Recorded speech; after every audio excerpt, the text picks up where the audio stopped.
mbokku téléspectateurs yi safoo ànd ak ñun ci ITV yegsi leen ak jàmm ci seen bloc d'information La Totale bu àjjuma ñaari fan ci weeru septembre ci atum 2022 mbokk yi ginnaaw xibaaru marax yi nag xam ngeen ko saa su ne suñu yegsee ci seen bloc d'information La Totale dañuy jël ay poñ yoo xam ne day soxal sénégalais yi waaye itam poñ yoo xam ne dina war a mën a andi impact ci seen gis-gis ci dëkk bi waaye itam ci doxalinu dëkk gi dëkk gi nag fi mu toll nii bët yëpp dafa tegu ci assemblée nationale xam nañ ko léegi ñu samp lii di 14e législature bi coow li nag nekk ñan ñooy jiite 14e législature boobee Benno Bokk Yaakaar moom mën nañoo jàpp ne seen groupe parlementaire moom agum majorité ndax 82 députés la ñu amoon waaye Pape Diop ak Bokk Gis Gis Liggéey ñoo dugg si ñoom 83 députés ñoom nag ak seen majorité boobee ndax waxtaan nañu ci seen biir ngir xool kan mooy kii nekk président assemblée nationale ni ko waa ku jégiti defee fan yi yëpp ñu génn ndax ñoom xamaguñu ba léegi wala xëccoo dafa am ci seen biir wala dañuy am jiixi jaaxa ci ku nekk poste bañ lay jox remaniement ministériel bi xam ne moom la ñëppati xaar ba léegi xamaguñu nu muy demee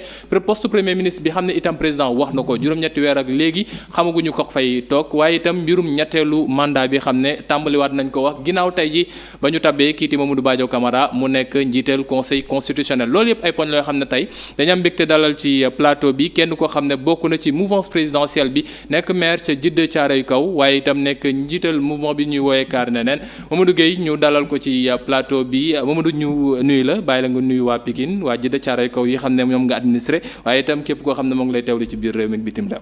jërëjëf Cheikh Hassana ñi ngi lay fay nuyoo di nuyu ñëpp ñi ñuy seetaan fii ci biir réew mi ak ci bitim réew di am mbégte bu baax ci dellusiwaat ci seen plateau te di ñaan mu am njariñ ci ñun am njariñ ci réew mi doon loo xamante ni si réew mi dina ci jëlee lu koy yokk ndax jàpp nañ ne aussi débat yi c'est important pour di gindi nit ñi c'est important aussi pour ñun ñu ko def ñuy jàngaat di xam fan la réew mi toll fan la jëm ndax lu ñu bokk la donc lu ñu war di waxtaane la lu ñu war di pencoo la te jàpp naa ne waxtaanu tey wi loolu moo ko sabab ñu pencoo ko te bañ ko nekkati paajo ci gox yi loolu mooy yenn saa yi li sénégalais ti wax ndax loolu mooy jëmale réew mi ci kanam Mamadou laataa élection locale yi dalaloon nañ la fi ba ñuy wax kañ la ñuy def élection yi laataa loolu bañ ci jógee nekk nga léegi maire Djiddah Thiaroye Kaw xam naa ne du ma yegseegum ci waa Djiddah lan nga leen diggoon ak la nga nekk ti leen defal loolu xam naa ne ci njeexital bi incha allah dañ ci yegsi waaye Mamadou fi mu toll nii li nekk ci xelu Sénégal yëpp fukki fan ak ñaar ci weeru septembre gile la ñu wax ne la ñuy tabb ñi xam ne ñoom ñooy toog ci assemblée nationale muy installation 14e législature bi ñi nekk ci kujje gi ñoo ngi leen di dégg ñuy rythme wu ñoom ñoo ngi wax ñii ñoo war a toog ñee ñoo war a toog Benno Bokk Yaakaar ba ñu jugee ci élection yeeg léegi dafa mel ne dañoo def pat kenn déggatu leen kenn xamul nan la ñuy toogee ci assemblée nationale bi même avec le ralliement de Pape Diop dégguñu leen ba léegi ñu ndamoo ko lan la défaite bi xam ne da ngeen ko am ci yenn gox yi ci biir réew mi moo nekk lu leen metti lu mel ne Dakar wala vous cherchez une nouvelle stratégie pour mën a imposer seen bopp soo leen demee assemblée. waaw Cheikh Hassana man damay wax ne déjà xaaruma lu bëri ci opposition bi parce que man damay wax ne élection de façon générale moment de respiration démocratique la dafay nekk moment boo xamante ni si dëkk bi dafay wane taxawaayam ak tolluwaayam ci wàllu démocratie élection législative yi liñ ci gis ci campagne bi déjà foofu laay tàmbalee moo di ne amul woon benn campagne thématique maanaam doon woon dégg opposition bi mu nekk dans une posture de proposition parce que Assemblée nationale dafa nekk une institution extrêmement importante dans le dispositif institutionnel du Sénégal ak sax des démocraties de façon générale donc bu fekkente ni ñi ngi jëm ci war a yeesal Assemblée nationale benn opposition di dagaan baatu askan bi dina dafa bëgg a instaurer benn cohabitation man li ma doon xaar foofu déjà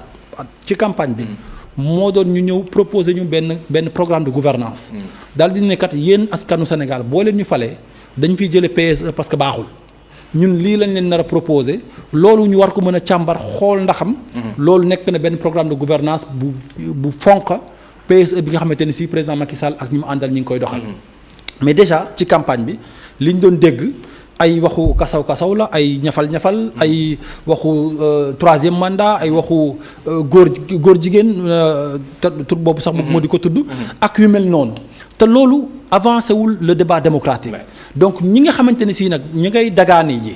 waxuñu dara luy jëmale askan wi waxuñu benn proposition buñ wan ni ñoom bu ñu fa yeggee lii lañ fay indi kon bu ñuy ñëwee tey jii ba yàlla dogal ñu fal leen ñu ëpp ci ñoom nekk ci ay posture xëccoo ay poste te bi ñu leen di fal aussi il faut le rappeler. dafa am benn discours boo xamante ni si moom lañ daan faral di jaay. mooy benn discours de rupture benn rupture de renonciation. yegg ba ci ne sax ñoom du ñu d'accord di cumuler ay mandats. yooyu yëpp tey jii mi ngi mel ne lu ñuy salfaañe déjà. te toogaguñu kon bu fekkente ne ñu ngi nekk ci posture xëccoo day wane rek dëgg-dëgg xar kanam yi nga xamante ne si moom la ñu amee. kon man en réalité jàpp naa ne loolu tey jii sénégalais yi déception boobu la ñu am ci opposition bii ñu am amul lu ñu war a mën a xaar ci ñoom. ci assemblée nationale bii ñu jëm maintenant. boo dellu see ci pouvoir bi taxawee ci lii ki proposition programmatique bi ngeen doon wax est-ce que itam yéen nguur gi dem ngeen ci mbirum proposition programmatique parce que tout le temps ki nekkoon seen tête de liste nationale di madame Aminata Touré li ñu doon dégg mooy nañu fal président nañu gën a dooleel assemblée nationale pour plan Sénégal émergent mu dox mu dem mais comme pour faire une campagne présidentielle ñoom. invité nañ leen sax ci débat mais on a entendu madame Aminata Touré ne non nañu teg yi wala yi condition laataa ñu ciy dem comme pour dire que du ñu débat ak yéen. ah non du ñàkk bëgg débat. bon déjà le fait qu'elle ait accepté mu nangu débat boobu noonu ñu posé ko. alors que ki ko doon invité ci débat nekkul candidat. c'est un grand pas de fait. après aussi mu mën a teg ne kat yow lii moom mooy condition yi nga xamante ni si boo ko remplir dinaa mën a wax ak yow parce que boo ko remplirul au ma pour toog ak yow loolu ku nekk sañ na ko. Aminata Touré ci posture boobu la nekkoon mais pour dellu ci sa question. gis nga assemblée nationale bu fekkente ne une majorité la ñuy wax. dañuy xool lan mooy rôle am. majorité rôle am moom mooy mu gunge. li nga xamante ni si moom mooy le pouvoir exécutif parce que aussi loolu il faut ñu nangu ko assumer moo di ne bu ñu falee un président de la république jox ko jumtuwaay pour mu gouverner maanaam une assemblée nationale boo xam ne moom moo fa am majorité naam majorité bi war na di càmbar li muy def pour bañ a nekk une majorité mécanique boo xam ne dafay voter les lois na muy ñëwee mais aussi c'est parce que ex ante dafa nangu adopter li nga xam ne moom mooy programme bi le président en exercice proposé. parce que ñun ñi ànd ak président Macky Sall dañu accepter le PSE comme programme de gouvernance ñu jàpp ne moom mooy le meilleur programme de gouvernance bi ñu mën a proposer Sénégalais yi donc bu ñu demee assemblée nationale effectivement jaadu na ñu gunge ki nga xam ne moom mooy président parce que ñun la ko fal loolu la ñu ànd ak moom. mais lépp lu fa ñëw warul tax nga ni ko waaw. non gis nga doo leen ko def étude sax. Cheikh Hassana. c'est-à-dire que loolu moom non man député diw laa man député lii laa wala député lee. loolu day mel ne lu yàq tamit seen rôle. très honnêtement man loolu dafa bëri ñu ko ŋàññi mais man ça ne me choque pas. man ça ne me choque pas. Pourquoi? parce que simplement bu fekkente ne da nga ànd ak nit mu proposer un programme de gouvernance programme boobu doy la. nga ne kat man plan Sénégal émergent bii mu ñu proposé doy na ma war nga mën a nangu ne maa ànd ak Macky Sall lu mu fa indi dinaa ko voté terewul nag nga mën a càmbar ca la nga xam. xool ko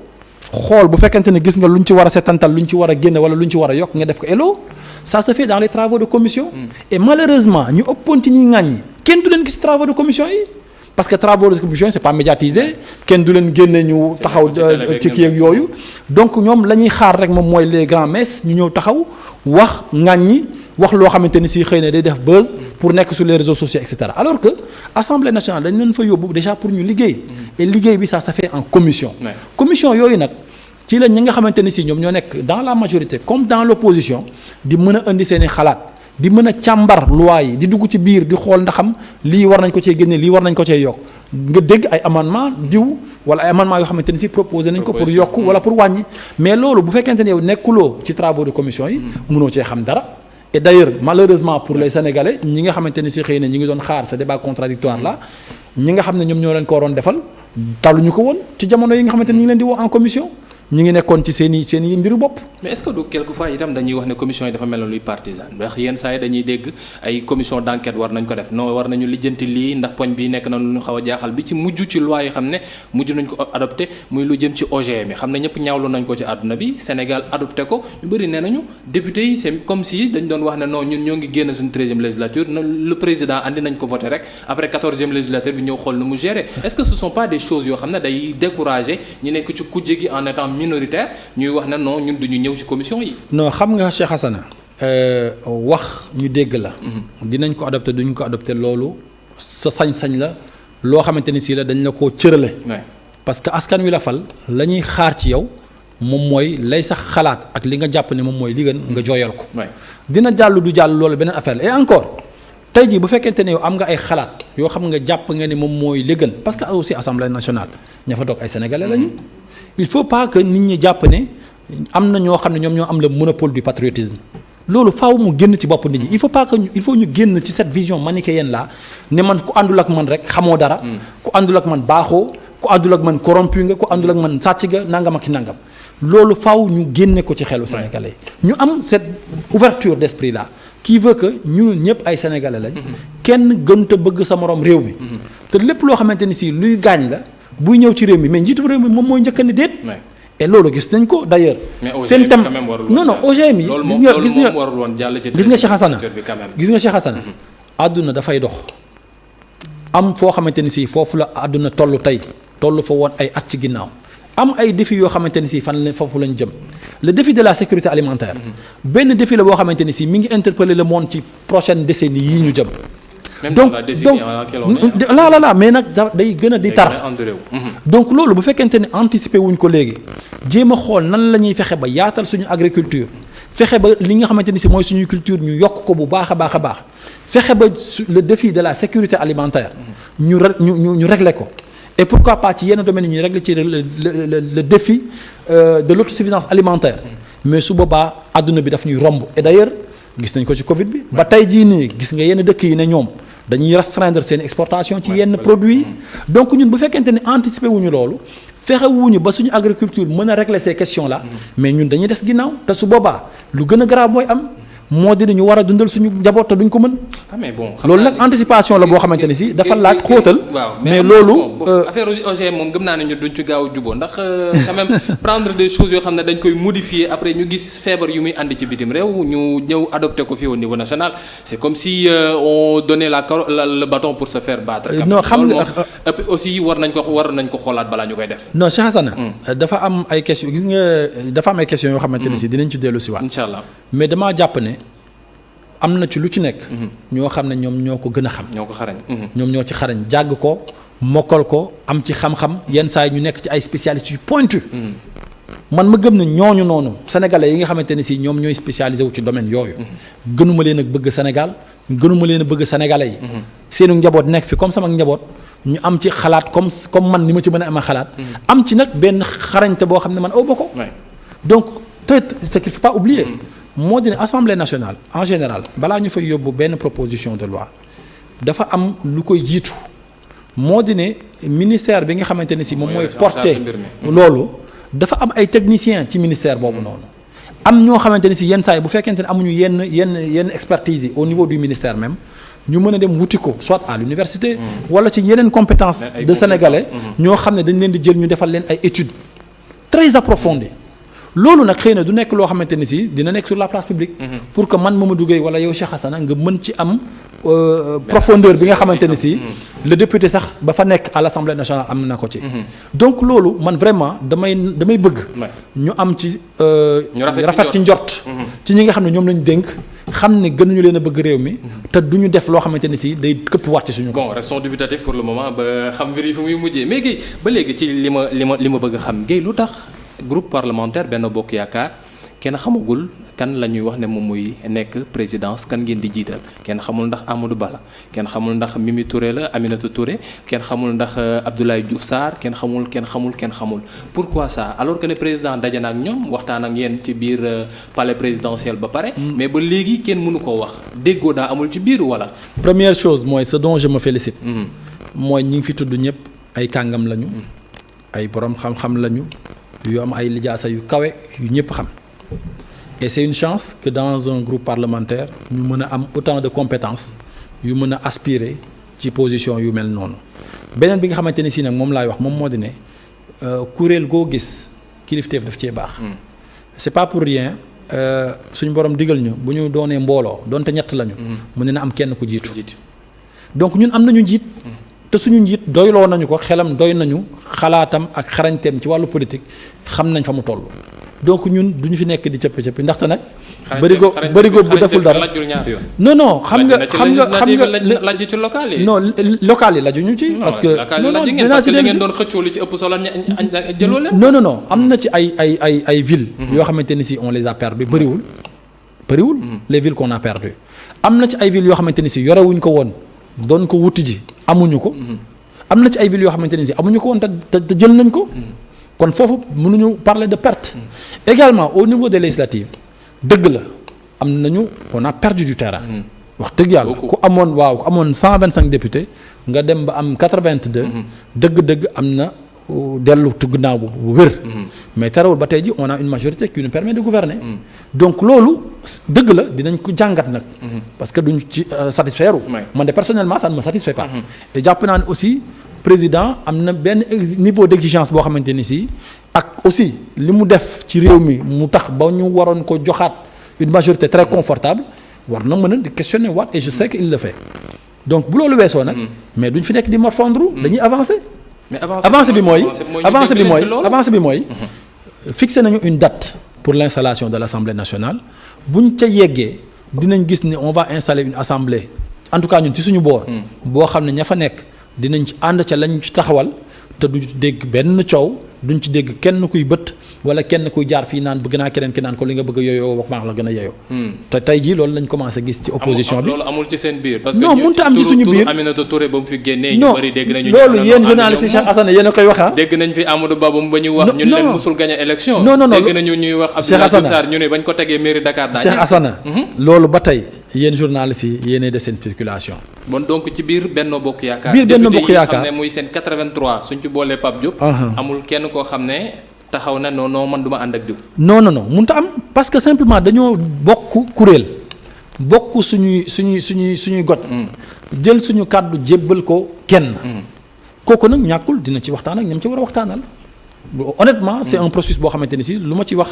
xëy na ci njort laa koy teg. mais xam nga waaye li wér te wóor moom mooy dinañ am benn consensus ci li ñuy bëgg a installer te dinañ ko installer ci jàmm. te benn coow du jëp incha allah tax ma ni est-ce que déggoo am na ndax gis nañu président ba mu defee ay listam ci élection locale yi yow mii fam la teg ca Jidde Caaroy Kaw nga nekkoon te candidat Benno Bokk Yaakaar am nañ ñeneen ñoo xam ne Benno Bokk Yaakaar lañ bokkoon dem créer seen liste parallèle noonu lañ ko gisee ci yeneen gox ci yeneen i gox ak yeneen i gox pour wane ne président ñun lii nga dogal ànduñu ci et c'est pas la première fois ci élection législative itam déggaat nañ ko est-ce que kon su président taxawaatee ne non damay tànn ne diw moom mooy nekk ci kaw assemblée nationale mënul andiwaat distension te fii amoo leen majorité absolue. majorité boo xam ne faw ngeen négocier la. fi may corriger mooy ci élection législative yi man de dégguma fu nit ne na ci. non ku nekk war nga mën a am sa ambition. man mënoon naa am ambition ni bëgg naa nekk député. ça ku ne sañ na ko mais après bi nga xamante ni si président décidé na li nga xamante ni moom la war a décider man de dégguma ku ne. d'accorduma ci wala damay voter sanction man personnellement laa wax. bu dee am na fu mu am mën nga ma kaa wax. déet bëri na ci média yi ñun ñii dalal nañ fi ay nit ñoo xam ne wax nañ leen ne la non président nu mu defee liste mbaaxu. non mën nañ ci bañ a d'accord. ci maanaam tab bi. waaye du ñu ne day dem bay yegg ci ne dañuy créer seen liste wala dañuy def ay vote sanction. ci élection locale yi. non élection locale. maintenant législative yi foofu laa njëkkee maintenant ci élection locale yi bu dee Djiddah Thiaroye Kaw laay tàmbalee mën naa ne Benno Bokk Yaakaar dafa dem ak une liste maintenant. et c'est normal parce que amoon na ñoo xam ne amoon nañ ay ambition bëggoon a nekk maire te am profil lu nekk maire liggéey ci gox bi aussi lu tax ñu war a mën a nekk maire mais bu fekkente ne li génn nañu tabbuñu leen jaadu nañ ñu yëngatu ne bëggoon nañu te it wane seen mécontentement parce que ci politique lañ nekk war nañ mën a am seen ambition exprimer ko mais après bi ñu demee ba nga xamante ne si pënd bi wuri na ñoom ñëpp ànd nañ def benn say àndandoo dem gagné ji. maintenant dans les autres contrées. am na ci foo xamante ni si effectivement am na ñu créer ay listes parallèles bokku ci ñun. dem ñenn ñi gagné ñu leen di féliciter bu baax a baax et li ñu ciy rafetlu aussi moom moo de ne am nañu perte mais man li ma ciy rafetlu personnellement mooy ñooñu nga xamante ni si amoon nañ le courage. dem avec des listes parallèles gagné. après ñëwaat nañ dellu si waat seen biir kër parce que foofu mooy seen kër. mu nekk këru Benno Bokk Yaakaar et d'ailleurs bi ñu dem législative yi dynamique unitaire boobu noonu la ñu yóbbaale woon moo tax après comme li ma la wax. mën nga dégg ku ne d'accord ma wala dégg ku ñaxtu parce que am na lu mu doon xaar xëy na gisu ko. mais terewul après ñun ñëpp def nañ benn bloc daal di dem wuti ji. yàlla dogal li mu dogal ñu nangu ko. daal di teg suñuy stratégie pour continuer donc foofu lañ toll tey et man jàpp naa ne. fi ñu toll tey jii nii moom mooy xool fan lañ jëm ak fan lañ jëmale réew mi. fan lañ réew mi toll fan lañ ko jëlee je pense que aujourd'hui bu ñu doon discuter ci domaine yépp domaine bu la neex booy jël di nga gis ne am na de des bons significatifs. yoo xamante ni si président Macky Sall defloo na ko réewum Sénégal. Mais Mamadou fi mu toll nii yéen a ngi ci 83 députés waa kujje gi suñ ko jëlee de manière générale mën nañu wax ne 80 la ñu am ak ñaar ñoo xam ne kenn ki nee na ci opposition mais waxul ci ban groupe parlementaire keneen ki moom mën nañu ko jàppee ab non inscrit. ñu am loolu est-ce que donc c'est pas le moment ngeen di def ab dialogue. wala ñu nekk ab assemblée boo xam ne assemblée de discussion lay nekk mais pas assemblée d'opposition wala ngeen tàmm ti commencé te def ay mallette te dem te dugg ci biir gox-goxaan te jël ay député ndax Aïda Mbodj génn na ne nag gis nañu ay waa Benno Bokk Yaakaar di génne ay mallette 100 millions pour jënd ay député. gis nga Cheikh Hassana man dafa am benn mbir boo xam ne daf ma lu ma tiis la nag. parce que politique waruñu yóbbu ci di wax lu dul dëgg politique waruñu yóbbu ci di sos. politique waruñu yóbbu ci di bëgg a noonoo ba tax ñuy wax loo xamante ne si ki koy wax xam na ni loolu amul et je pense que loolu warta génn ci làmmiñu sax ku dul kilifa rawatina nag koo xamante ne si jàppe nañ la kilifa donc loolu dama gisul sax la raison d'être pour des choses comme ça aujourd'hui 83 c'est une majorité Cheikh Hassana c'est une majorité te gëm naa ne aussi ñi nga xamante ne si ñoom ay noonali lañ suñu gisee loo xamante ni si dal na ci seenum xel pour que ñu mën ko voter te njortu nañ ne mën nañ koo gis mën nañu ñëw ali ñëw ci mais même su fekkoonte ne amuñu loolu wax naa la sànq ne la ñun kat benn kuréel lañu benn njaboot lañ te déggoo nañu bu ñu demee assemblée nationale lañ fay yóbbu mooy li nga xamante ne si ñun moom la ñu tënk. kon Farba Ngom nekkul ci wër Sénégal ak i manette yu ko président jox. non président du joxe ay mallette loolu. vraiment ku koy wax. dañ la war a sax procureur de la war sax war a woo. laaj mu toog ak président biir palais yore sachet. sachet bi lu ci nekk Cheikh Hassana. moom ci boppam wax na nee na non dañ ko joxoon pour ay meeting xaalis lañ ko jox pour meeting te moo ngi toog ak président. Cheikh Hassana. gis nga am na ci loo xamante ne si. wax dafay wóor man personnellement. dama lay wax ne la. loolu au cas où mu amoon. le président de la république chaque année assemblée nationale bii ñuy installé ak yi ko jiitu woon dañ koy voter li ñuy wax une caisse noire. mu am des fonds politiques en fait caisse noire c'est li ñëpp di wax ñu ko di ko dégg. fonds politique mais fonds politique la tudd su ko neexee génne ci lu ko neex jox ko ku ko neex parce que amul ku mu ciy rendre compte. même ab nit ko xam ne. non opposant la woon mu ñëw su ko neexee daw ki liste su ko neexee loolu pouvoir discrétionnaire am. moom moo am sañ-sañ ci kanam président. non président. en tant que président mën na recevoir ku ko neex. mën na recevoir ku ko neex jox ko lu ko neex ci li ko loi bi rëddal. loolu c'est son pouvoir discrétionnaire. après maintenant les considérations yi nga xamante ne si xëy na mën nañ koo wax ak yooyu. loolu c'est d'autres considérations mais pour dellu si ci nga xamante ne si moom moo doon suñu thématique. dama bëgg kilifa suy wax dara bu ñu ko woowee mu mën cee dut baaraam. mais ñi nga xamante ne si ñi ngi wax naan ay mallette a ngi circulé ak yooyu déjà ñoom woowuñu leen jox leen mallette. te gisuñu ku ñu woo jox ko mallette kon loolu ñuy wax fan lañ ko teg donc mën daal bëgg naa politique bi ñu assainir ko. vraiment teg ko ci éthique teg ko ci objectivité ba nga xamante ne si lépp lu ñuy wax dinañ ko mën a dut baaraam parce que aujourd'hui moi j'aurais souhaité avoir une opposition républicaine boo xam ne même bu nekkente ne day wax lu metti à côté mu mën a wax li président Macky Sall def ci lu baax. parce que man opposition boo xamante ne si nihilisme bi mu am foo dafa jéggi dayo loolu dafa mel ne Sénégal kese lañ koy gis. opposition boo xam ne du nangu dara lu baax loo xamante ne si le pouvoir en place def na ko te Macky Sall wax naa la ko léegi amul benn domaine booy jël même aujourd'hui on parle de cette conjoncture mondiale bi nga xamante ne si metti na fépp. mais au moins opposition bi nga xamante ne si moom am na niveau d'information boo xam ne xëy na la grande masse dont moi amuñu ko. mais na ñëw ne par exemple président Macky Sall kat. dëgg la jël na 300 milliards dugal na ko ci subvention électricité bi ak xëy na carburant bi pour atténuer le coût de la vie waaye nag loolu doyul wala ñun buñ sañoon mu def leneen nañu wax ne par exemple sur le blé là bi nga xam mooy tax ñu mën a am ceeb def na ci 16 milliards yoo xamante ni si buñ sañoon mu yokk wala baaxul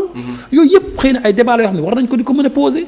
entre 2021 2022 am na 98 milliards yoo xamante ni si président Macky Sall dugal na ko ci liy wàññi le coût de la vie léegi nag yow miy sénégalais am mbokk fépp ci àdduna wooteel sa mbokk yi nekk fu ne nga laaj leen ñoom nan la ñuy dundee tey jii conjoncture mondiale boobu mais loolu nag opposition bu am objectivité ñoom ñoo ko war a mën a wax ba noppi nag wax seen position ñoom ak seen i proposition mais est-ce que du quelquefois lu tax duñ koy mën a wax moo di ne koppar googu lu ci ëpp dañuy wax ne koppar gu ñuy leb la Sénégal dafa leb fi mu toll nii ba nee nañ la mënatul sax lebaat ndax seuil bi xam ne CEDEAO da ko tegoon léegi ñu atteindre ko 70% la mais ñoo ngi ci 67% atteindre guñ ko ñoo ngi ci 67% li ñu dese ñu yegg ci bëreetul non il nous reste une marge suñu demee bay jaay ay terre ci biir hôpital pour mën a am lu ñu tabaxaat tabaxaatee hôpital. non loolu ay option la xam nga tey jii. yaa ngi ci réew moo xamante ne si fépp priorité la. tey jii bu fekkente ne priorité la ci ñun. ñu am des hôpitaux de très haute qualité. ba noppi am ko de façon démocratique l'accès ñu démocratiser ko.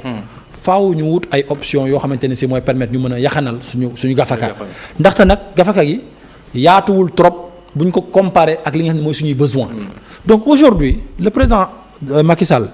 jël man bu doon mën naa koy conseiller d'ailleurs dama ko naan na jël toute la superficie bi nga xamante ne si moom la hôpital boobu noonu am.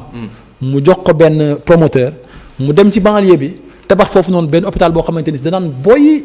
am beneen niveau bu gën a kawe mais aussi am capacité boo xamante ni si hôpitaux yu nekk fi amuñu ko parce que tamit ce qu'il faut dire et constater moo di ne dans le même rayon am nga foofu hôpital Dantec. am nga foofu hôpital principal. am nga hôpital Fann soriwul. am nga hôpital Abass Ndao yooyu yëpp nekk des hôpitaux yoo xamante ne si am na benn qualité bi. pendant ce temps boo demee ci banlieue bi ñi nga xamante ne si ñooy faju ci hôpitaux yooyu noonu foofu la ñuy jógee boo rombee Kër Massar ak Pikine xëy na da ngay dem ba Guédiawaye pour gisi dalal jàmm. mais donc pour man option boobu noonu option bu baax la mais man de j'aurais souhaité mu jëloon lépp dem tabax beneen hôpital fële ca Pikine mais aussi pour yaxanal gafak ak réew mi mu bañ a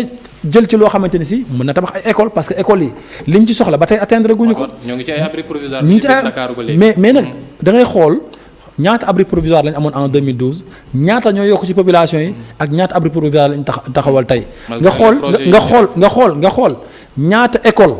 lañ fi tabax ñaata collège ñaata lycée ñaata ISEP ñaata ci domaine bu ci nekk nag. centre de formation professionnelle yi université yi moom ngeen defal rek. université yi da ngeen di tàmbali tabax waaye doo leen yegg. non ñaata université ñoo yegg Cheikh Assane ba aujourd'hui ñu ko def exploité non Assane Seck mais nit ñi xale yaa ngi fay jàng xale yaa ngi fay jàng boo demee université du Sine Saloum xale yi ñu ngi fay jàng boo demee université yi nga xamante ni si tabaxaat nañ ko fi mais loolu déjà c'est des avancées maintenant c'est justement pour donner raison pour donner du grain à moudre pour dire que comme lépp priorité la te suñu gafaka maasawul pour mën a dajale lépp nañu xool nu ñu koy yaxanale kon fépp foo xamante ne si mën nañ faa sakkanal mën fa def loo xamante ne si c'est d'intérêt public te duñu génne suñu gafaka nañ ko def pour njëriñu réew mi ci lan la nekk ndax ñoo ngi fan yi wax gi tàmbaliwaat bëri ginnaaw tey ji ba président démb ci fan wu njëkk ci weeru septembre ba mu génnee ab décret nommé kiiti Mamadou Badio Camara mu nekk léegi njiital conseil constitutionnel coow tàmbalee judd ci waa kuje gi ci wax ne président dafa mel ne daa teg président conseil constitutionnel ngir troisième mandat am wala troisième candidature am lan la ci Mamadou Gueye xalaat est-ce que jotul président itam def ab jurisprudence Abdoulaye Wade mën a bañ a def yegg fi président Abdoulaye Wade yeggoon lan la Sénégalais di xaar waaye itam moom foofee ci Djiddah Thiaroye Kaw mu nekk ab maire lan la fa tegagum ci ay liggéey donte nag ba mu fa toogeeg léegi yàggugul 100 jours mën nañu wax ne weesu góob na ko rek matagul at waaye lan lay liggéey loo xam ne tàmbali na ko fa loolu yëpp ay poñ yoo xam incha allah ci ñaareelu pàcc seen ñetteelu pàcc bloc d'information la totale incha allah dinañ ci yey yàbbi léegi tuuti publicité laata ñoo egg si ci xibaaru nasaraani ànd ci ak Adama Nuska Ba merci beaucoup à tout à l'heure.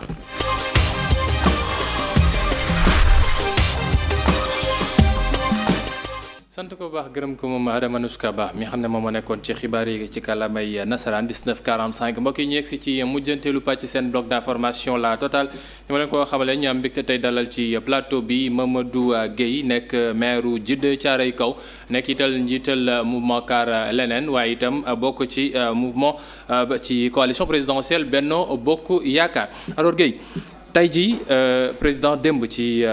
fan wu njëkk nommé na kii ci Mamadou Badio Camara mu nekk ki xam ne moom mooy nekk léegi njiital conseil constitutionnel wuutu fa kii ci Papa Mar Sakho xam ne mandat am jeexoon na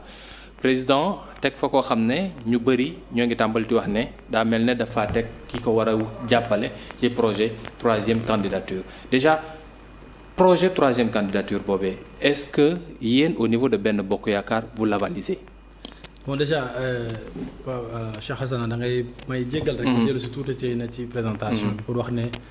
li may jiite c'est un parti politique. parti Kaar Leneen convention citoyenne neneen. waaw. maintenant pour dellu si ci question bi nga xamante ne si moom nga posé déjà may commencer ci di féliciter ki nga xamante ne si moom mooy Mamadou Badio Camara. ma mën a am fierté ne ñoo bokk benn koñ. ndax waa Lansar la. mu nekk sama waa gox. nekk waa commune Djiddah Thiaroye Kaw. mais gis nga Cheikh Hassana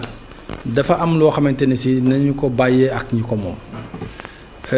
suñu institution yi du ay caaxaan ñi nga xamante ni si aussi ñoom ñoo koy incarner dañoo am parcours am mérite am na ñoo xamante ni si ci nomination bi defoon nañ fi ay prévision météo xëy na météo bi juy leen mais liñ ci mën a jàngat rek moom mooy ki nga xamante ni si dem na ba jiite Cour suprême mu Sénégal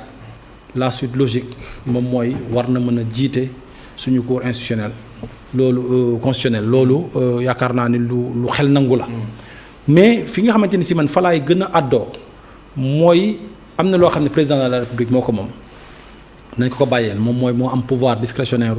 fal ñi nga xamante ni si ñoom ñoo war a nekk ci yenn bopp institution yi li ñu war a xool mooy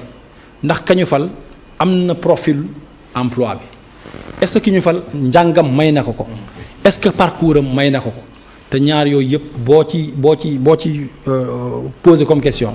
la réponse est affirmative maintenant bu fekkente ne dañuy jëm nag ci beneen pàccu question bi dafa am loo xamante ni si man damay naan dama ci am benn jàngat mooy depuis 2019 bi nga xamante ni si moom la ñu fal président de la République Macky Sall dañu génn ci élection boobu rek ñu commencé di agiter je ne sais xawma lu tax loolu la question d'une troisième candidature question wu troisième mandat et cetera or Cheikh Hassana am na loo xamante ni si wax comme li olof di wax dafa jooy ñu laaj ko lan ngay jooy mu ne dañ maa wax te jotuma am na loo xam ne jotagul buñ ca tolloo ñu wax ci lañ ca war a wax ku ci nekk jël ci disposition ya nga ci war a jël et le peuple en définitive arbitré comme ça c'est toujours passé au Sénégal am na avant élection législative yi la je pense comme avant élection locale yi invité nga ma fii ma ne la am nañ chance am dëkk boo xamante ni si le calendrier républicain dañ koy respecté te élection yi date yañ ko jàpp dañ ko ci organiser élection Sénégal te benn xat du damm mais loolu aussi la ñu war a mën a jàngat ni le peuple là mature bu toll ne li nga xam ne moom mooy choix am dañ ko war a bàyyi mu exprimer ko en toute sérénité parce que nag démocratie aussi c'est la loi du plus grand nombre. mais gi xam nga lu tax ma gën la invitation ma gën ko bëgg moo di ne xam nga yow dañ la ràññee ci coalition bi nga nekk Benno Bokk Yaakaar ndax sa franc parler li jëm ci mbirum élection locale yi ba ñu nekkee ti buuxadi da nga ni noonu nañ ko amal ndax dafa jot mu am. itam su ma waxee mbirum troisième mandat lu tax parce que dañoo gis ñoo xam ne ñoo ngi ci biir coalition Benno Bokk Yaakaar taxaw ne président am na droit présenté waat pour beneen mandat. kenn kii nekk koo xam ne directeur de cabinet président la suñ ko invité ci émission mu ni président am na droit taxaw troisième candidature day andi ab suspicion parce que koo xam ne mën nañ jàpp ne yaay nopp président ci biir palais ba soo waxee ne troisième candidature day am c'est comme si le président avait dit que troisième candidature day am est-ce que loolu nekk na loo xam ne politiquement yéen au niveau de la coalition Benno Bokk Yaakaar da ngeen ko avaliser ba pare da ngeen ci d'accord ne président 2024 dafay nekk sa ñaareelu mandat. man de ci coalition bi laa bokk. te it bokk naa ci niveau boo xamante ne si bëri na lu fay xew mooy koy yëg yenn saa yi may fekkee. déggaguma fekkewuma yëgaguma fu ñu organiser benn waxtaan boo xamante ne si loolu mooy ordre du jour parce que kilifa gi wax na ci lim ci war a wax te tourné na page boobu. donc wax naa ko bu fekkente ni moment bi jot na très honnêtement man je suis à l'aise sur cette question là parce que ñun ñi ànd nekkuñu ay moutons de Panurge ku ci nekk mën nga am sa xalaat ne man lii laa bëgg. loolu nga bëgg nag mën na bañ a méngoo ak lay am mais sañ nga ne man bëgg naa Macky Sall nekk suñu candidat en 2024 ku ne sañ na ko am na ñoo xam ne si ñun non constitution bi li mu wax xam nga Cheikh Hassana damay faral di rappeler benn boutade boo xamante ne si Claude Leroy moom moo ko waxoon jamono ji mu nekkee entraîneur du Sénégal à l'époque on était 12 millions mu ne au Sénégal on a 12 millions d'entraîneurs mais aujourd'hui au Sénégal aussi on a 17 millions de constitutionnalistes c'est-à-dire ku ci nekk il se donne le droit mën na interpréter la constitution ji façon boo xamante ni si yow boo ko dee déglu sax da nga naan kii xëy na war am na sa chaire bu muy occuper au niveau de la fac de droit alors que am na ci loo xamante ni si man moom moo ko yow moomoo ko nañ ko bàyyi ak ñi ko moom ñooñu buñ ci àddoo nag comme li ma ko waxee sànq am nañ peuple boo xamante ni si moom mature na mais mu arbitré te man benn c'est-à-dire que li tax ma ne la sànq je suis à l'aise moo di ne man dafa am ay lu ma gëm gis nga li ñuy wooye démocratie moom mooy ñun ñi bokk li ñu bokk ñu ëpp ci ñun lii la ñu méngoo ñu wéyal loolu tey jii am na ay dëkk yoo xamante ne si c'est des grandes démocraties kan moo mën a wax ne Allemagne du une grande démocratie mais da nga fay gis benn chancelier mu def 4 mandats voire peut-être plus ki mujjee chancelier bi mujjee avant ki fi nekk ni actuellement Angela Merkel def na 4 mandats soo ko dem. Et ça lui a permis justement de placer l'Allemagne comme la première puissance économique européenne. mais est-ce que tey jii nii non justement Allemagne ñoom waxuñu. non dama lay wax man sama xalaat laa lay wax. après maintenant lii am Sénégal nee naa la le moment venu parce que il faut dafa am ay préalables. il faut déjà président Macky Sall bëgg. kan moo ñu wax ne président Macky Sall bëgg na. ah moom moo ba mu wootee. non ba mu wootee pale moo ne nañ gars yi muyee la maillot. non nañu muyee la maillot parce que. dañu war a muyee la maillot dañu war a wàcc leen sur le terrain dañu war a muyee la maillot. échéance bu ngeen war a muyee. ah mais si mais l'échéance de 2024 nous concerne en tant que coalition. mais amagoo quel que soit notre candidat. waxagoo leen ba léegi kuy candidat. non parce que wax jotagul pour ñu wax ko ki nga xamante ne si moom mooy suñu njiit. nee nañu buñ ci wax parce que c'est pas le moment. effectivement moment bi moment wu liggéey lañ toll. c'est-à-dire bu fekkee ne dañu war a toll ci politique tout le temps nangu ne maanaam moom nee na buñ ci wax gis nañu ñoo xam ne wax nañ ci ñu dàq leen ndax ñooñu dañ ne woon non président warul def 3e candidature ñeneen ñoo xam ne dañoo wax ne non président war naa mën a def ba léegi ñu mel ne lu ñu bàyyi ci seen place. mais am na ñeneen ñu wax leen am na ñeneen ñu wax leen te kenn def leen dara. coowal limitation des mandats itam ñu nekk ci remuer fan yi en réalité non remuer ko fan yi de depuis 2019. non depuis 2019 ci 2022 bi lañ ko. non ndax wax na fi ne non mbirum limitation des mandats yi day mel ne lu ñuy yàqal loolu c'est des avis c'est des avis et moi je t'ai donné le mien. aujourd'hui yow même boo xoolee ci opposition bi ñi nga xamante ne si ñoom ñoo nekk des figures de proue yenn saa dañuy jox ay exemples dañuy wax ay Rwanda. mais Rwanda Kagame mi fa nekk depuis combien d'années mi ngi foofu noonu. et il a fallu justement qu'il ait cette longévité là pour mën a dérouler benn programme de développement parce que tamit un programme de développement kenn du ko dérouler ci ay 10 ans ak ay 7 ans. un programme de développement dafay jël une génération. dafay jël une génération pour mu mën a déjà ancrer ci bopp nit ñi ñu mën a changer ay comportement mën a adopter cette politique bi ngeen bëgg ñu dem et cetera am un cap aujourd'hui on a un cap on a benn vision boo xamante ni si le président Macky Sall mi ngi koy incarner ñu xam fan lañu jëm xam ne en 2035 le Sénégal sera un pays émergent mais loolu dafa laaj ay jalons yoo xamante ni ça se pose sur la durée après ku ne sañ na ni man sama gis-gis kat mooy pour ñu mën a am ce développement là dont on rêve nañu bàyyi nit ki mu dérouler am suffisamment de temps pour mën a yeggali politique bi nga xamante ni si moom moo ko concevoir parce que nag loo bëgg mbir wala loo ko mën ki nga xam ne moom moo ko meññi kooku moom moo la koy gën a xam. mais loolu ça ne reste qu'un avis. après maintenant suñ ci yeggee le conseil constitutionnel nag la muy joxe du avis décision la. décision lay joxe ñun ñëpp ñu appliqué ko décision bi ci droit la koy teg. la koy lal su ma la déggee c'est comme si yow da nga bokk ci ñi nga xam ne dañuy wax ne Sénégal wala Afrique yenn ci dëkk yi mbirum limitation des mandats dañ ko war a tëbal. man de personnellement wax naa la gis-gis la est-ce que nguur gu nekk itam soxlawul sa biir parti wala sa biir coalition bi nga nekk nga am nit koo xam ne soo jugee di nga mën d'accord ne diw dinaa ko mën a jox lengay est-ce que loolu dafa ñàkk ci biir benn xam nga bu fekkente ne am nañ une démocratie claire avec des règles yoo xamante ni si ñun ñëpp daf ñuy tënk et même dans les partis politiques mu am cette exigence démocratique de renouvellement et de compétition ouverte nga xamante ni si dans un parti politique ku ne sañ na ne kat à un moment donné man bëgg naa ñu organiser li ñuy wax ay primaires ñu xool ka ñu ëpp ci parti bi d'accord kooku ñëw jiite parti boobu noonu bu ñu demee aussi dans une compétition ouverte comme li ma la ko waxee sànq am nañ chance am benn système démocratique tellement ouvert et tellement transparent que suñu voté ba 18h à 19h yéen journalistes yi yéen a njëkk a wax kan moo gagné. parce que di ngeen génnee au fil de l'eau les résultats de façon transparente kenn du ko mën a interférer mais su amee chance am démocratie boobu noonu nañ bàyyi le peuple souverain muy arbitrer man loolu sama xalaat la encore une fois. yow tu es contre la limitation des mandats. non la limitation des mandats mën na am man ci sama gis-gis. mën na am mais en tout cas. ci ban xeet nañu weesu 2 mandats nañu permettre à ce que ñu mën a am benn programme de développement. mën ko teg mën ko dérouler. wala sax. donc on doit aller au-delà des 2 mandats de 5 ans. des 2 mandats de 5 ans mën na doy. encore une fois moi je te dis que c'est-à-dire que faaw ñu am benn cap ñu xam fan lañ jëm. et maintenant dépendamment de cap boobu noonu ci la ñuy mën a xam ñun lan mooy démocratie bi gën a achevé pour ñun. aujourd'hui de man li ma gëm mooy Sénégal fii mu toll am na déjà un cap. am na benn plan boo xamante ne si teg nañu ko. bu ñu mën a yóbbu à l'horizon 2035 ñu émerger donc. soxlaatuñu koy éterniser wu au pouvoir nañu soxla rek koo xamante ne si dafay am cette vision là adopté ko wéyal ko parce que tamit mënuñu changer de cap chaque 5 ans ou chaque 10 ans. Ça c'est pas possible sinon c'est un éternel recommencement. Mais aujourd'hui qu'on a un cap aujourd'hui ko am nañu benn plan boo xamante ne si ñi gën a xarañ nangu nañ ne on ne peut pas avoir meilleur plan pour le Sénégal nañ tënku ne plan boobu noonu mën nañu fañ jëm. après ki koy incarné. na doon rek koo xamante ni si gëm na plan bi xam na ko.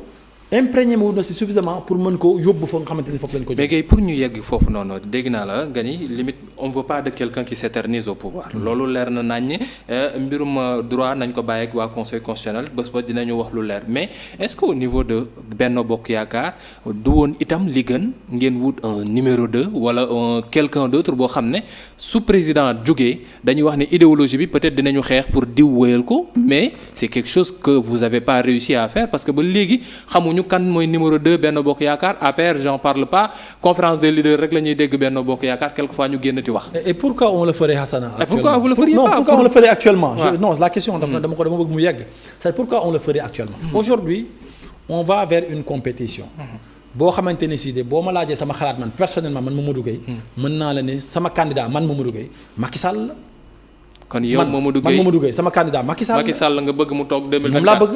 malgré li yoon bi wax. li yoon lan la wax. 2 mandats successifs personne ne peut faire 2 mandats successifs. justement xam nga le mot successif est important quand même. Cheikh Hassana li ma la doon wax sànq dafay dellu si. am na loo xam ne yow jànguloo ko ba yegg ci benn niveau bi. man jànguma ko ba yegg ci benn niveau bi. dañ ko bàyyi ñi nga xam ñoom ñoo ko mokkal. jàng ko depuis ba ñu nekkee ay tout tànk ba tey jii ñu nekk ci ñoo xamante ni si mën nañ ci joxe ay décisions éclairées. donc loolu ñoom buñ ci prononcé woo. ne lii mooy la lecture qu'on doit avoir mu nekk yow bi nga jàpp ne mooy bu baax bi. mais su boobaa Macky Sall est un homme de droit. bu boobaa kenn du ko wax nu mu war a def mais yeggaguñu foofu ñun man mën naa am sañ-sañu ne diw mooy sama candidat diw boobu nag déjà wax naa la sax ay préalable moom mooy déjà moom moo bëgg waxagul ni sax bëgg na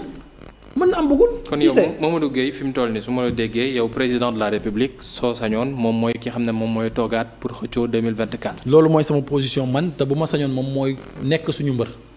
malgré coow bi mu mën a andee. non du am benn coow parce que. encore une fois malgré la jurisprudence Abdoulaye Wade en 2012. en 2012 ñi nga xamante ni si d'ailleurs et c'est heureux. ñi nga xamante ni si tey ñoo incarné l'opposition la plus radicale. mais eux-mêmes ils ont dit que en 2012 ils étaient xamoon nañu ci seen âme et conscience. que ni Abdoulaye Wade amoon na droit postuler waat une troisième fois. ñoom ñoo ko wax ñu dégg ko. mais sénégalais dañ ñu woon pas de 2 mandats. mais justement léegi nag loolu xam nga sénégalais yi lañ doon wax. effectivement c'était pas peut-être en conformité avec le droit. Ouais. Aujourd'hui aussi peut-être il y a une certaine opinion qu'on a voulu construire. Et encore parce que construction de l'opinion publique. Opinion publique ça n'existe pas. ay nit ñooy ñëw wax ne woy lii mooy l'opinion la plus répandue. alors que amul benn fu ñu ko mën a sukkandi. ne boo jëlee téeméeri sénégalais yi juróom fukki wala juróom-ñaar fukki wala juróom-ñetti fukki yi lii la ñu xalaat sondage bu fiable amul benn sondage bu fiable. am na ñoo xam ne nag xëy na ñoo ŋàbb rajo yi ŋàbb télé yi ñoom ñoo ëpp lañ ciy wax ñoom ñooy wax nit ñi jàpp ne loolu ñuy wax moom mooy li nit ñi ñëpp bëgg alors que non du loolu. li ñëpp bëgg dinañ ko xam suñu yeggee ci urne ya. donc Mamadou Gueye bon en tant que si tënk daal bon fi mu toll nii Mamadou Gueye est pour Macky Sall pour 2024. man moom mooy sama candidat. ñu mooy sa candidat loolu xam naa ne sénégalais dinañ ci wax waa Jidda Caaroy Kaw yu nga jiit itam dinañ ci yey yab yi foofu la ñuy mujjee ci Jidda Caaroy Kaw bi nga toog ci élection 2022 yi nga ñëw wuutu docteur Cheikh Dia mais xam ne moom moo nekkoon ca boppu mairie ba nga ko toogee ëpp na 100 jours yenn saa yi dañuy tàmmati gis gars yi ku nekk après 100 jours ñu ñëw def bilan wax ne non lii lañ fi fekk fii la ñu bëgg jëm waxoon nga ñi fi nga bëggoon yóbbu Jidda Caaroy Kaw ba nga ñëwee est-ce que def nga état des lieux ak itam nan nga fekkee mairie Jidda Caaroy Kaw est-ce que c'était bien entretenu li nga yaakaaroon ne mooy ñenn ñi di wax njuuj njaaj day am ak ay poste politique ak ñoom seen amu fa am na ci loo xamante ni si du ma ci bëgg sori trop parce que bi ñu ñëwee jël mairie bi déjà ci diggante bi ñu gañee ak bi ñuy def passation bi am na benn cambriolage boo xamante ni si am na ci mairie ba ñu jël fa document yu bëri yóbbu fa ay ordinateur yoo xamante ni si mu ngi doon nekk mémoire mairie bi donc biñ ñuy jox passation bëri na loo xamante ni si ci ay documents yu waroon a am jotuñu ko biñ ñëwee donc ce qu'on a fait mooy dañu woo benn cabinet commandité mu defal ñu benn étude ci li nga xam ne moom mooy l'existant en termes patrimonial l'existant en termes financiers l'existant aussi en termes comptables nga xam ne dinañu mën a xam fan la ñu départ mais bi ñu ñëw xamoon nañ aussi lan mooy les grands défis de Djiddah Thiaroye Kao xam nañ ne Djiddah Thiaroye Kao son premier défi c'est l'assainissement parce que yéen ñi couvrir ngeen ba tey ay reportages à Djiddah am mu taw am ay population yoo xam ne dañ leen di génne seen i kër parce que mënatuñu fa yóbbu leen ci école yi yàgg ngeen couvrir ay reportages yoo xam ne ci biir ndox mi ngeen koy def nit ñi nekk biir Djeddah Thiaroye Kaw nekk ci biir ndox mi fa la ñuy lekk fa la ñuy tëdd fa la ñuy fanaan donc le premier défi c'était l'assainissement deuxième défi bi bokk na ci l'éclairage public parce que aussi nekkoon na benn zone boo xamante ni ci insécurité bi yaatu woon na fa parce que xëy na l'éclairage public nekkoon na benn défi majeur beneen défi bi moom mooy xëy na nag li nga xam ne ay défi la pour presque toutes les collectivités moom mooy certaines compétences yi ñu transféré te xëy na ñu bëri dañ naan amuñu les moyens pour liggéey ci alors que peut-être bëri na lu ñu ci mën a def bu njëkk bi moom mooy assainissement bi Cheikh Hassana ma di sant foofu président Macky Sall parce que nag tey jii nii ñun à Djeddah Thiaroye Kaw bu ñu mënee satisfaire ñu taw nawet bi dem daanaka ba xaaj bay waaj a yegg ci deuxième partie te amul benn benn famille bu ñu génnee këram yóbbu ko ci école wala benn famille buy fanaan ci biir ndox loolu c'est grâce ci liggéey yi nga xamante ne si président Macky Sall def na ko ci banlieue bi ñun Djeddah Thiaroye Kaw ñu mën ci nekk un bon étalon parce que nag wax naa la ko Djeddah moom moo doon le centre des inondations tey jii nii bu tawee ñaari waxtu ba ñetti waxtu après boo mën ngaa wër biir Djeddah doo gis fenn fu ndox di taa loolu ñaara ko def pompe la wala assainissement bokk na ci ñaara ko def bu njëkk mooy assainissement bi parce que tey jii nii am nañu un réseau performant boo xamante ni si interconnecté nañu les bassins ndox mi am na yoon wu muy mën a jaar beneen bi moom mooy aussi les travaux yi nga xam ne xëy na au niveau de la municipalité accompagner nañ ko assainissement boobu noonu parce que bu ñu la defaree aussi benn réseau d'assainissement li ci topp mooy yow en tant que municipalité nga def les travaux de curage def les travaux de drainage def entretien bi tax ba réseau bi futarñi ko ba fenn du takk ci ndox parce que ñun population yi aussi am na ci lu bëri loo xam ne ñi ngi koy def ba tax ndox mi yenn saa yi bu ñëwee du jaar ci yoon wa mu war a jaar yéen ñi couvrir ngeen ci fii nii ci benn dëkk boo xamante ni ay saako suuf lañu jël yàpp ko ci biir réseau d'assainissement bi pour rek def du sabotage loolu nag bu amee loolu poñ bu njëkk boo xam ne matal ngeen poñ bu njëkk la boo xamante ni si yeneen poñ rek ndax ñoo ngi may def signe ne waxtu bi fi mu toll ni dënk nañu wax dinaa ko tënk éclairage public bi moom mooy beneen bi nga xamante ni moom moo ci toppoon tey jii nii bi ñu ñëwee dañuy teg benn programme tudde ko Djeddah leer nañ tey on se satisfait que changé nañu quasiment plus de 500 lampadaires yoo xamante ni si mi ngi nekkoon ci kii bi am na aussi benn réseau benn extension boo xam ne ñi ngi koy def amul maintenant benn quartier dans Djeddah Thiaroye Kaw boo xam ne éclairage bi yeggu fa buñ ñu ne ruq bii sax lampe bi fi nekkoon fay na dans l'heure qui suit wala dans les 2 heures qui suivent lu mu guddi muy bëccëg dinañ fa yónnee équipe boo xamante ni si dina déployer wu xool ko bu nekkente ni lu ñu mën a defar ci guddi gi la ñu defar ko bu nekkente ni lu ñu mën a defar le lendemain ñu defar ko au plus tard donc tey jii beneen défi bi éducation parce que nag loolu moom mooy li nga xamante ni si mooy permettre ñu mën a dëgg-dëgg am la qualité bi ñu bëgg ci suñu école yi soppi dëgg-dëgg suñu xar kanamu gox ba am ndaw ñoo xamante ni si suba dinañ mën a compétir partout benn défi bi ñu gisoon en ci éducation ak yeneen yi ñu mel employabilité des jeunes loolu dinaa si ñëw ak aussi les femmes ni ñoo ngi may def signe 30 secondes rek su fekkee mën nañ ko tënk rek kon 30 secondes rek parce que école yi damay wax rek ne aujourd'hui ñi ngi def par exemple des cours de renforcement dans toutes les écoles de la commune y compris même benn école privée gratuite amu ci benn gratuité totale vraiment tout de bout en bout ñun ñoo ko financé ñu ci sant vraiment enseignants yi ñu ci accompagner ak ñëpp ñi nga xamante ni si dugal nañ seen loxo beneen moom mooy la santé santé bi également boo xoolee Djeddah Thiaroye Kaw bi ñuy ñëw fekk ñu fa ambulance fekk ñu fa corbillard bi ñu ñëwee donc bokk na ci suñuy première diligence ñu góorgóorlu aujourd'hui acquérir nañ benn ambulance boo xam ne bu ko conseil municipal bi validé rek ñu jox ko commune bi corbillard bi amuñu ko woon yàlla dogal ambulance bi muy ñëw mu am benn corbillard bi nekkoon ci même conteneur bi ñoom ñañu ko jagleeloon xëy na déggoowuñ ci kàddu ñu ne dañ koy jaay yàlla suturaal ñu xëy na ñun peut-être ci suñu poche bopp yàlla defal ñu sutur ñu mën koo jënd may ko commune bi loolu aussi bu ko conseil bi validé dinañ ko jox commune bi beneen bi foofu xëy na foofu laay daanele bu fekkente ne may nga ñu peut-être te mënuñu yegg 30 secondes rek parce que tool ni maa ngi jël seeni simili jigéen ñi ñu gis ni aussi jigéen ñi moom mooy pàcc bi gën a am importance ci société bi parce que tey jii nii boo demee fii ci biir réew mi ak daanaka sax ci bitim réew jigéen ñi moom mooy ñoo dekk sax daanaka les chefs de famille ñu gis ni Djeddah Thiaroye Kaw ndóol gi bëri na fa ñu ne kon nañ fexe gunge jigéen ñi ci ñu liggéey ñu dem lijjanti ci benn projet de financement de 200 millions boo xam ne ñun personnellement ñoo jël en charge tous les frais y attachés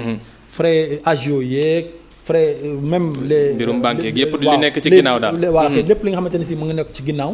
ñu jël ko pour maintenant nga xam ne ñoom bu ñuy rembourser capital bi kese la ñuy rembourser même les intérêts ñun ñoo ko jël en charge financé nañ à hauteur de 200 millions les femmes de Djeddah Thiaroye Kaw la jeunesse également loolu mooy taxawaay ba xam naa ne beneen yoon insha allah dinañ ci yëy yàbbi ak Mamadou Gueye mi xam ne moom la ñu amoon mbégte dalal ko tey ci parti bi ci bloc d'information maa ngi jum sax ndax moom nee na moo jiite parti bi di convention citoyenne neneen mu nekk itam maire Djeddah Thiaroye Kaw bokk ci coalition Benno Bokk Yaakaar lañ daloon tey ci seen bloc d'information la totale sant leen baax gërëm leen sant bu baax gërëm Baye Ndiaga ñu ngi koy sant bu baax ndax simili yum ñu may moom ak ñi nekkoon ca régie diffusion finale bi jox leen dig daje altine incha allah ci beneen bloc d'information la totale jërë ngeen jëfati